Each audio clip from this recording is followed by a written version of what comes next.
Судове засідання з розгляду адміністративної справи номер 362/2592-17 за позовом Пивовар в інтересах Дослідницької селищної ради до Острівської районної державної адміністрації в особу відділу державної реєстрації речових прав на нерухоме майно державної реєстрації юридичних осіб, фізичних осіб підприємців про зобов'язання вчинити певні дії оголошується продовженим.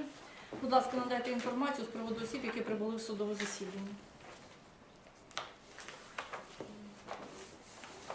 Прибув позивач, також представник позивача, там два представника позивача і два представника. Хто із представників прибув?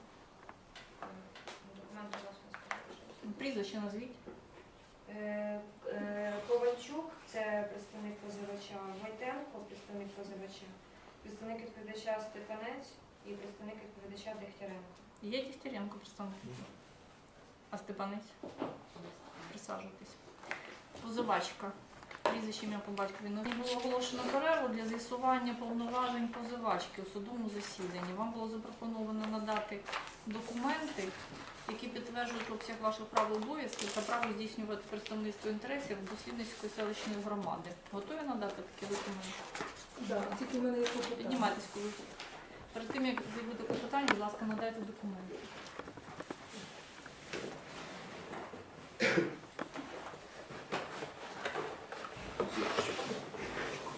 Ящиком? Ні. Ні, мені не треба всі документи надавати ящиком, а надати документи, які підтверджують ваше повноваження на ведення справи. Приберіть, будь ласка, документи зі суддівського столу. Ви просили реєстр і заяви наших членів територіальної Будь ради. ласка, розшнуруйте і подавайте, що мені папку дають.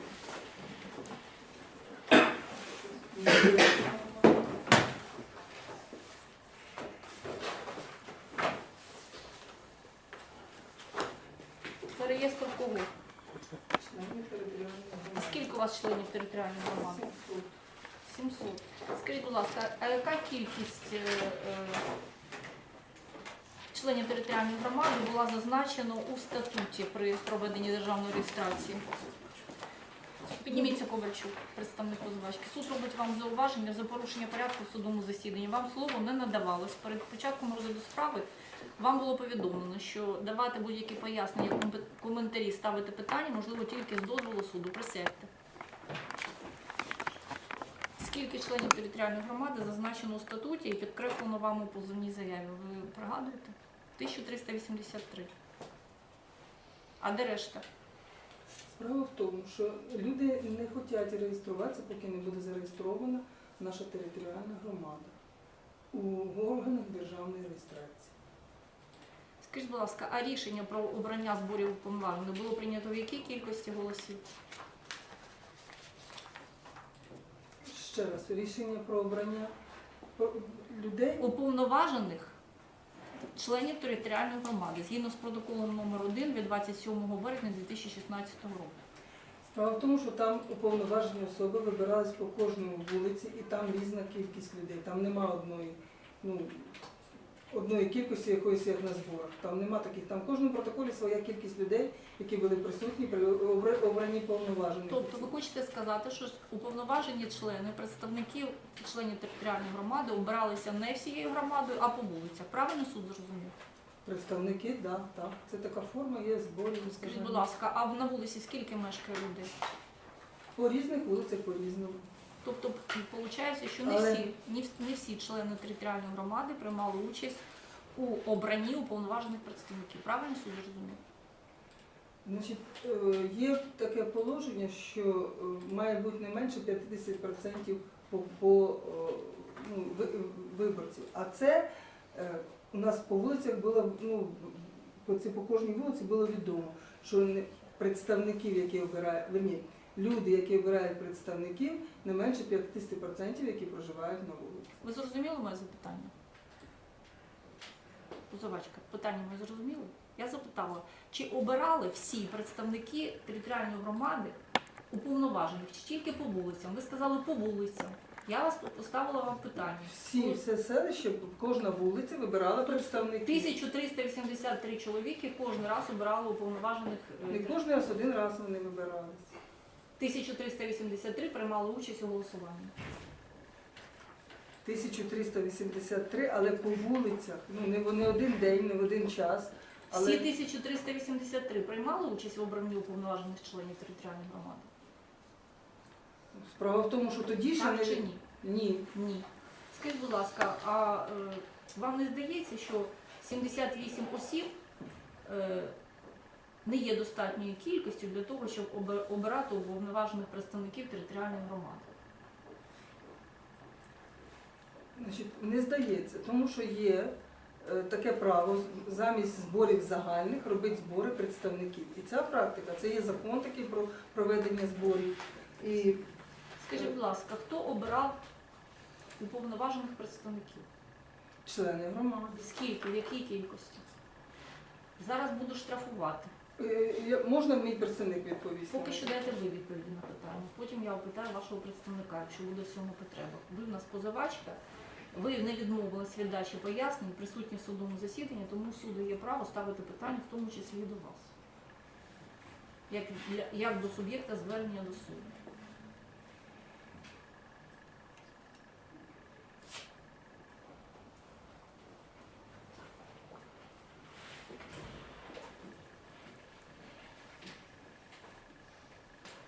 Що можете з цього приводу пояснити? Що обирались згідно закону про загальні збори, обирались представники. Так як Я положено не в законі. запитала, згідно з якого нормативного правового акту обирались представники. Я запитала вас, в якій кількості обирались представники. Скільки було членів громади при обранні представників уповноважених, точніше уповноважених представників. Ми цю суму не рахували спеціально. Зрозуміло. Присаджуйтесь. На обговорення учасників процесу ставиться питання про залишення поданої позовної заяви без розгляду, оскільки згідно документів, які подані судом, позовар не уповноважена загальними зборами членів територіальної громади селища Дослідницьке представляти їхні інтереси в судових установах. Думка позивачки з цього приводу. У мене є клопотання, яке я хотіла. Поки що на обговорення поставлено питання. Ні, я не згодна. Не згодні, присаджуйтесь. Представники позивачки по черзі, прізвище тільки називайте. Ковальчук Леонід Юрійович. Я змушений констатувати, що в цьому залі не відбувається правосуддя, оскільки за Кодексом адміністративного судочинства сторони мали повне право заявити клопотання до початку розгляду. В цьому було відмовлено, що є грубим порушенням процесуальних прав. Щодо з'ясування належності позивача, обговорення такого питання ставить під сумнів існування такого поняття, як Україна, як держава, оскільки Київським окружним адміністративним судом 21 грудня 2016 року було постановлено постанову іменем України, якою було встановлено обставину, що Пивовар Наталія Іванівна є повноважним представником Дослідницької селищної територіальної громади. Сьогодні таке рішення, копія такого рішення повинна бути в матеріалах справи, оскільки вона подавалася при початку розгляду у Васильківському міськрайонному суді Київської області як адміністративному суді першої інстанції. Заперечуючи обставини, які встановлені Київським окружним адміністративним судом в справі 310, 33, 14, 16, ще раз наголошую, суд ставить під сумнів існування Київського окружного адміністративного суду і його рішень, постановлених іменем України. Це наводить на думку, що відбувся такий прикрий факт, як викрадення або знищення доказів з матеріалів справи. Аби цього не сталося, ми мали намір заявити клопотання про ознайомлення з матеріалами справи. Нам в цьому було відмовлено навіть в можливості зробити заяву про знайомлення з матеріалами справи, що знову ж ставить під сумнів саме поняття суду і правосуддя. Тому я вважаю, що розглядати можливість залишення заяви без розгляду є передчасним. До реалізації права позивача у нас суд все-таки має діяти за принципами верховенства права, що встановлено не тільки нашим законодавством, а і міжнародними правовими актами, які, до речі, були застосовані Київським окружним адміністративним судом 21 грудня. Належність позивача представляти дослідницьку селищну територіальну громаду вже була встановлена іншим судом, і таке судове рішення набуло законної сили після розгляду апеляційним адміністративним судом, Київським апеляційним адміністративним судом. Отже, воно на сьогоднішній день має силу закону, і коли я не допускаю думки, що шановний сьогоднішній склад суду вдався до викрадення чи знищення доказів, тому я прошу на цій стадії надати можливість заявити клопотання, приєднати до матеріалу справи копію постанови і копію рішення апеляційного суду апеляційної інстанції, а потім я не заперечую проти розгляду такої можливості залишення позову без розгляду. Скажіть, будь ласка, як бачається журналу судового засідання від 13.11.17 року, 13 листопада по справі було оголошено перерву. З 13-го до сьогоднішнього дня вам подавали клопотання до канцелярії з проханням ознайомитись з матеріалами адміністративної справи? Так чи ні? Ні. Чому?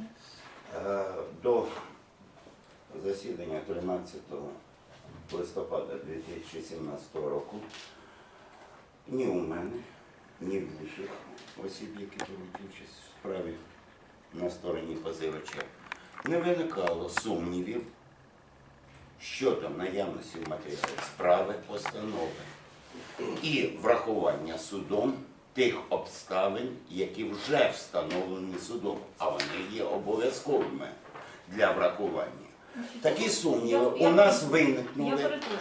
Я перепрошую, я не закінчив. В матеріалах справи міститься Я не постанова закінчив. Київського окружного адміністративного суду від 21 грудня 2016 року у справі номер 810, дріб 1314-16 за позовом Пивовар до Головного територіального управління юстиції про визнання таким, що не відповідає закону та скасування наказу з зобов'язання вчинити певні дії. Крім того, у суду є можливість доступу до єдиного реєстру судових рішень. Згідно з наявними можливостями, суд може отримати доступ до будь-якого судового рішення, де позивачка є стороною справи, і ознайомитись з рішенням будь-якого суду, в тому числі суду апеляційної та касаційної інстанції. Є в матеріалах справи постанова, про яку ви говорите.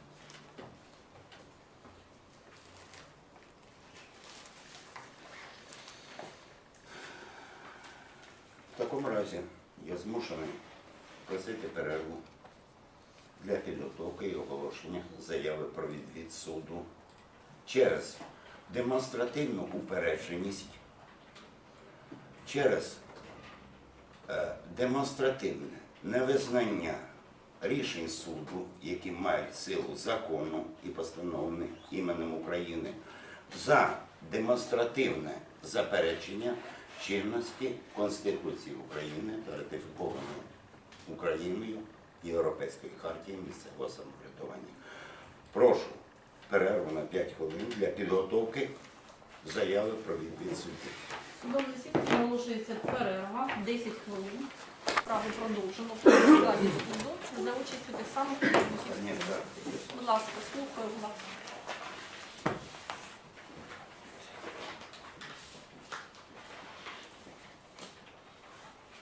Я з вашого дозволу зачитаю. Шиться. Київський окружний адміністративний суд, адреса, справа, номер справи, позивач Пивовар Наталія Євгенівна, адреса, телефон, заява про відвід судді. В судовому засіданні 20 листопада 2017 року я присвідчилася в небажанні судді розглядати справу номер 362 2592-17.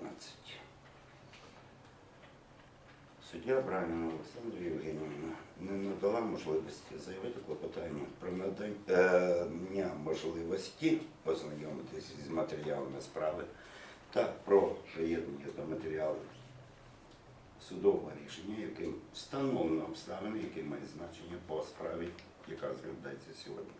А саме, про належність позивача заявляти позов в інтересах Дослідницької селищної територіальної громади. Натомість суддя поставив на обговорення можливість залишити позов без розгляду. Такими діями суддя Абрамівна фактично заперечила чинність обставин, встановлених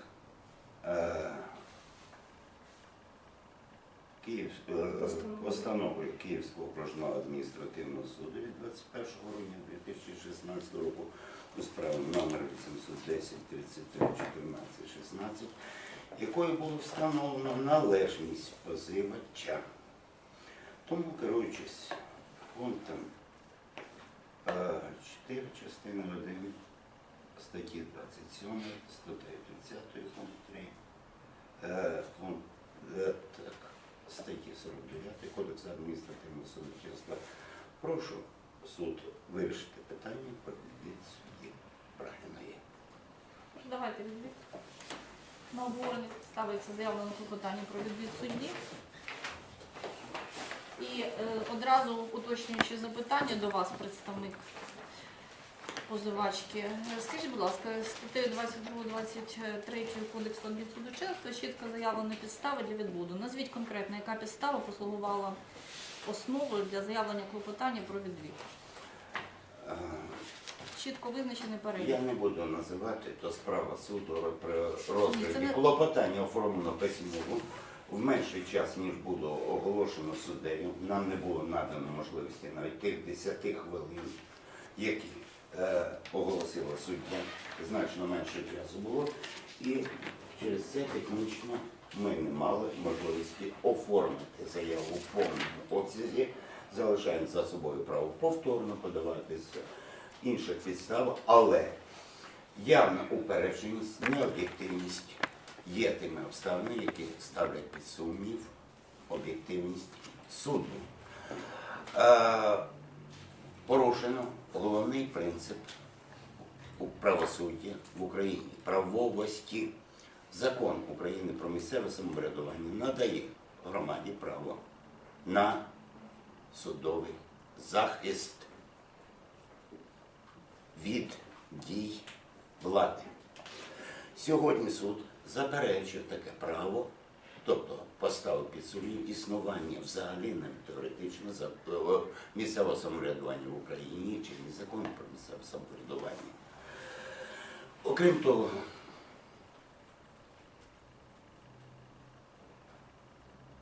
зверненням аналогічного змісту до адміністративного суду має право звернутися будь-хто з громадян України, якщо він бачить порушення законів, прав і, саме головне, Конституції України.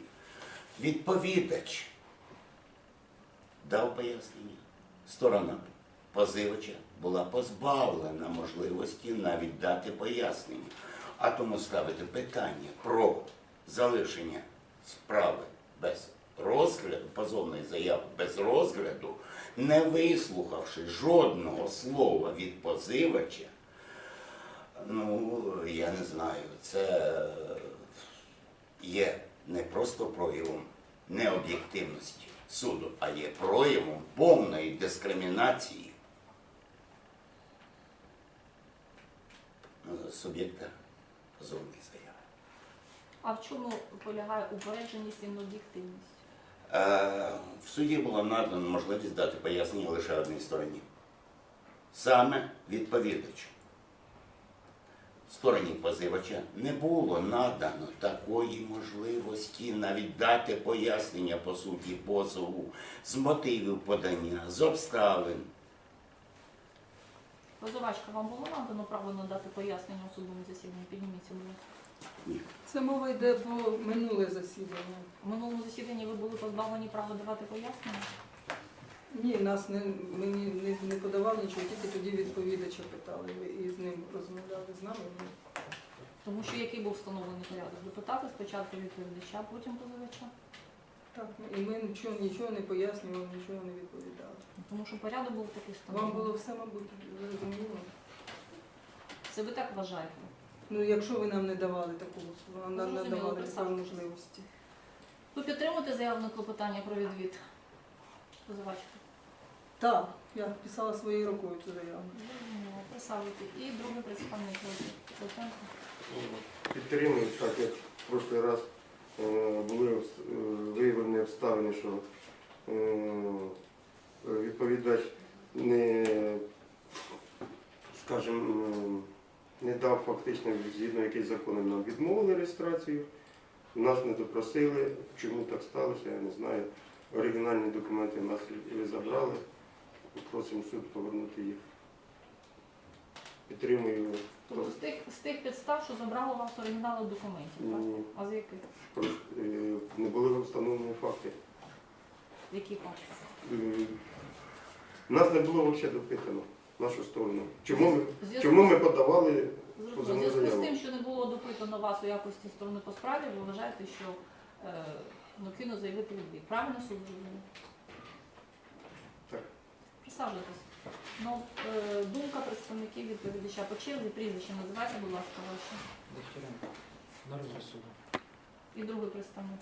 Степанець заперечую щодо клопотання щодо відводу, повністю довіряю суду і судді. І щодо питання, чи не були позбавлені надати пояснення, я думаю, що була змога надати їм пояснення. Суд віддаляється до дорадчої кімнати для вирішення питання.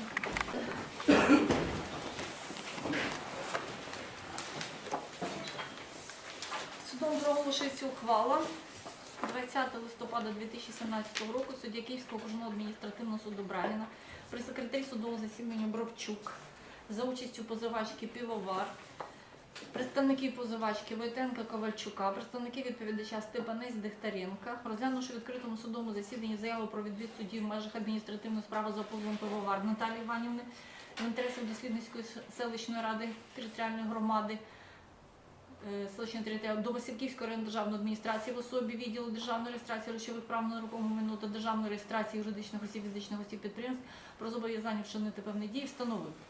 Пивовар звернулася до Васильківського міськрайонного суду Київської області з вимогами до відділу державної реєстрації речових прав на нерухоме майно та державної реєстрації юридичних осіб, фізичних осіб підприємців про зобов'язання здійснити державну реєстрацію юридичної особи публічного права Дослідницької селищної територіальної громади селища міського типу Дослідницьке Васильківського району Київської області. Ухвалу Васильківського міськрайонного суду Київської області від 19 липня 2017 року дана справа у порядку статті 22 Кодексу адмінсудочинства передано до Київського окружного адміністративного суду.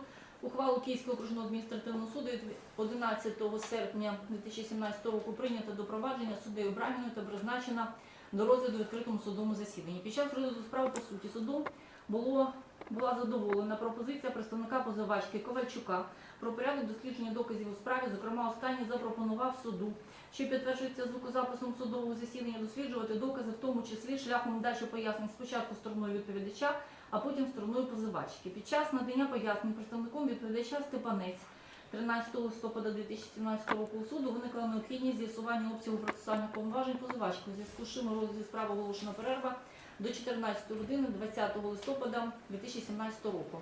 З 13 листопада 2017 року до 14 годин 20 листопада 2017 року адміністративна справа номер 362 /2592/17 перебувала у суді та знаходилась у вільному доступі для ознайомлення з її матеріальними сторонами. Натомість ні позивачки, ні представники до суду із заявами чи клопотаннями про ознайомлення з матеріалами справи не звертались. Такого бажання ніхто із учасників процесу не виявив до моменту поставлення судового обговорення питання про залишення поданої позовної заяви без розгляду. На стадії обговорення вищевказаного питання позивачкою та її представником було заявлено клопотання про відвід судді з тих мотивів, що в першому судовому засіданні надавали пояснення представники сторони відповідача, чим позбавили позивачку висловити свої заперечення. По-друге, що суд безпідставно відмовив позивачці на стадії обговорення питання про залишення позову без розгляду в ознайомленні з матеріалами адміністративної справи, а також з урахуванням того, що судом не використовується при розгляді даної справи прецедентне право та не прийнято за основу рішення Київського окружного адміністративного суду, копія якого міститься у справі за позовом ПВВАР до Головного територіального управління юстиції Київської області про скасування наказу щодо відмови у реєстрації статуту Дослідницької селищної територіальної громади. В аспекті викладеного дії суду викликали у позивачки та її представників ґрунтовний сумнів у безсторонності та об'єктивності, на підставі чого зроблено висновок про порушення суддею норм Конституції України, чинних законів та заявлено відвід. Заслухавши думку сторін, дослідивши доводи клопотання про відвід, суд вважає його таким, що не підлягає задоволенню з огляду на таке. Частиною 2 статті 8 Кодексу адмінсудочинства України визначено обов'язок суду застосовувати принцип верховенства права з урахуванням судової практики Європейського суду з прав людини. Ратифікувавши Конвенцію про захист прав людини, основоположних свобод, Україна висловила згоду на її обов'язковість, надала статусу частини національного законодавства та розпочала процес імплементації даного міжнародного договору в національний правопорядок. Статтею 9 Конституції України передбачено, що Конвенція про захист прав людини і основоположних свобод є частиною національного законодавства України. 23 лютого 2006 року Верховна Рада України прийняла закон України номер 3477 про виконання та застосування практики Європейського суду з прав людини, згідно з яким при розгляді справ судами України Конвенція та практика Європейського суду з прав людини мають використовуватися як джерела права. Відповідне положення спрямоване на реалізацію вищевказаної конституційної норми та норм Закону про міжнародні договори України від 29 червня 2004 року. Наведено обумовлює, що рішення Європейського суду слід вважати офіційною формою роз'яснення основних невідчужуваних прав кожної людини, закріплених і гарантованих Конвенцією, яка є частиною національного законодавства та підлягає застосуванню поряд з ним.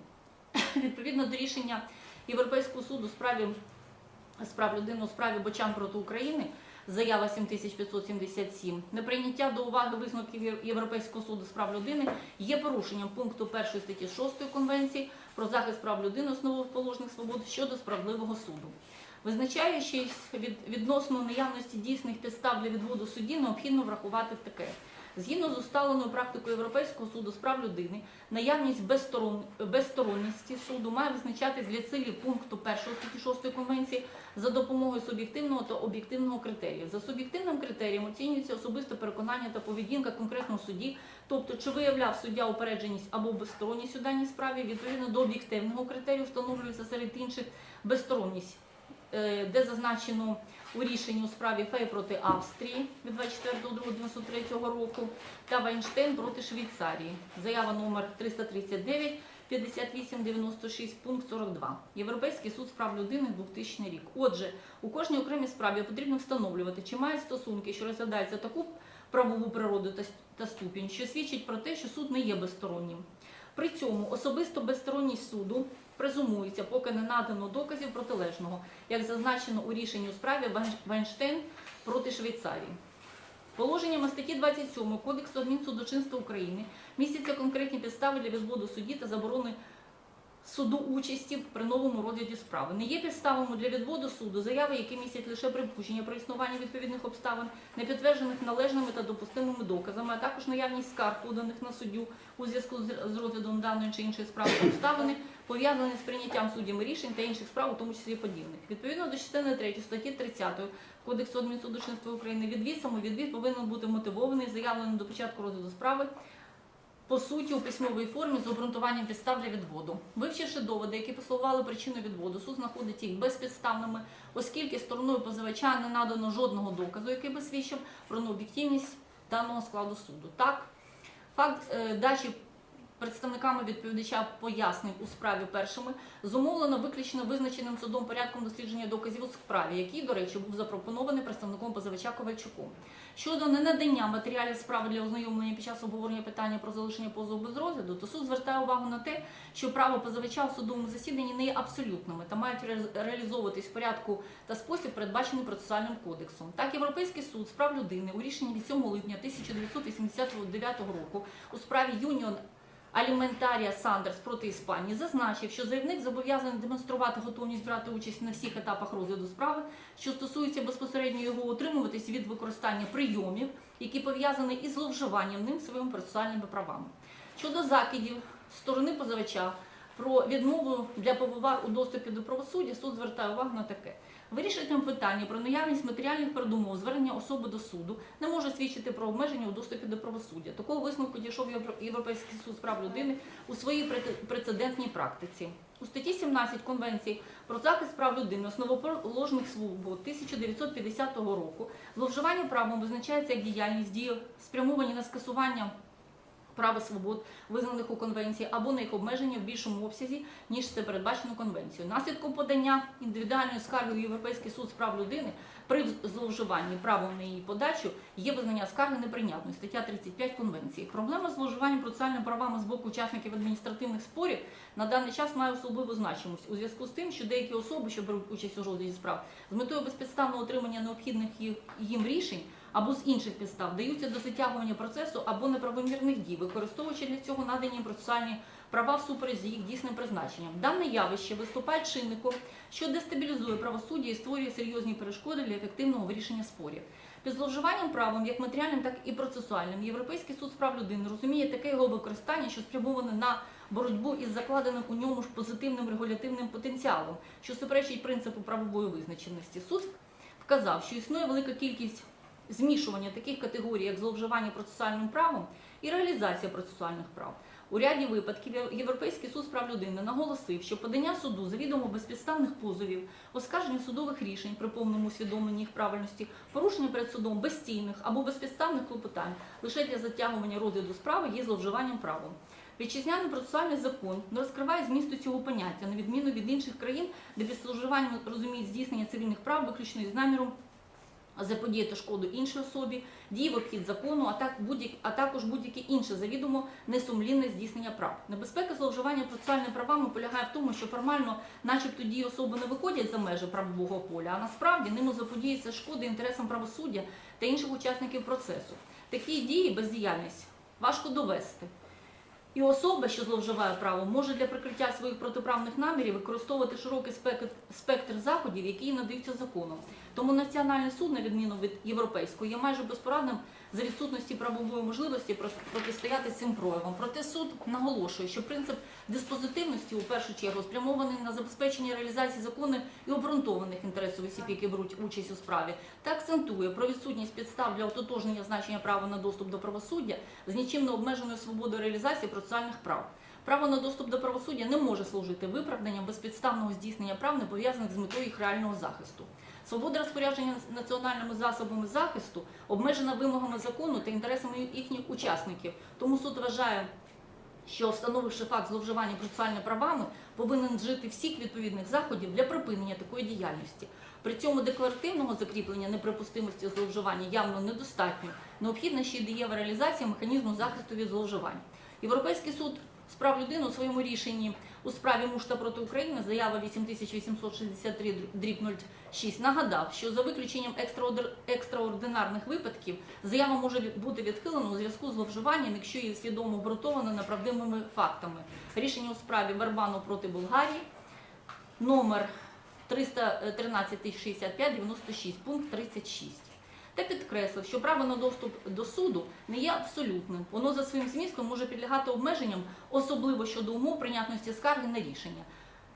Ці обмеження повинні переслідувати легітимну мету та мати розумний ступінь пропорційності між використаними засобами та поставленими цілями. Судом встановлено, що підстави для відводу у позивача відсутні та розцінює дії позивачки та її представника по заявленні нічим не обґрунтованому відводу як зловживання своїми процесуальними правами. У справі Смірнов проти України, пункт 69, Європейський суд зазначив, що нездатність суду ефективно протистояти недобросовісно створюваним учасниками процесу перепонам для руху справи є порушенням статті 6 Конвенції. На підставі викладеної керуючись статтями 27, 30, 160, 165 Кодексу адмінсудочинства суд ухвалив у задоволенні заяви про відвід судді Брагіної відмовити. Дана ухвала суду оскарженню не підлягає. Суддя підпис. Судове засідання оголошується продовженим. Так, думка представника відповідача одного і другого щодо залишення поданої позовної заяви без розгляду з урахуванням відсутності у позивачки повноважень на ведення даної справи. Дегтяренко. Будь ласка, Підтримую. що підтримуєте? Про залишення заяви про те. Присаджуйтесь. І другий представник. Підтримую думку суду щодо залишення заяви до розгляду. Виділяйте до нарадчої